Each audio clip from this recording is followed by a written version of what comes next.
بسم اللہ الرحمن الرحیم۔ شروع اللہ کے نام سے جو بڑا مہربان نہایت رحم والا ہے۔ یہ لوگ کس چیز کی نسبت پوچھتے ہیں؟ کیا بڑی خبر کی نسبت جس میں یہ اختلاف کر رہے ہیں؟ دیکھو یہ عنقریب جان لیں گے، پھر دیکھو یہ عنقریب جان لیں گے۔ کیا ہم نے زمین کو بچھونا نہیں بنایا اور پہاڑوں کو اس کی میخیں نہیں ٹھہرایا؟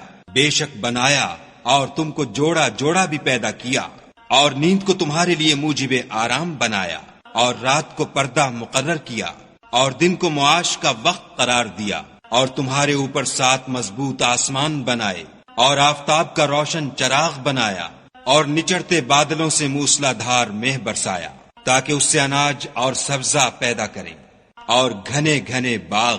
بے شک فیصلے کا دن مقرر ہے، جس دن سور پھونکا جائے گا تو تم لوگ غٹ کے غٹ موجود ہوگے، اور آسمان کھولا جائے گا تو اس میں دروازے ہو جائیں گے، اور پہاڑ چلائے جائیں گے تو وہ ریت ہو کر رہ جائیں گے۔ بے شک دوزخ گھات میں ہے، یعنی سرکشوں کا وہی ٹھکانہ ہے، اس میں وہ مدتوں پڑے رہیں گے۔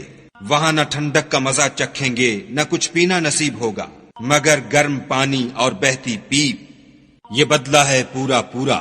یہ لوگ حساب آخرت کی امید ہی نہیں رکھتے تھے، اور ہماری آیتوں کو جھوٹ سمجھ کر جھٹلاتے رہتے تھے، اور ہم نے ہر چیز کو لکھ کر ضبط کر رکھا ہے۔ سو اب مزہ چکھو، ہم تم پر عذاب ہی بڑھاتے جائیں گے۔ بے شک پرہیزگاروں کے لیے کامیابی ہے، یعنی باغ اور انگور، اور ہم عمر نوجوان عورتیں، اور شراب کے چھلکتے ہوئے گلاس۔ وہاں نہ بیہودہ بات سنیں گے، نہ جھوٹ خرافات۔ یہ تمہارے پروردگار کی طرف سے صلہ ہے، انعام متعین۔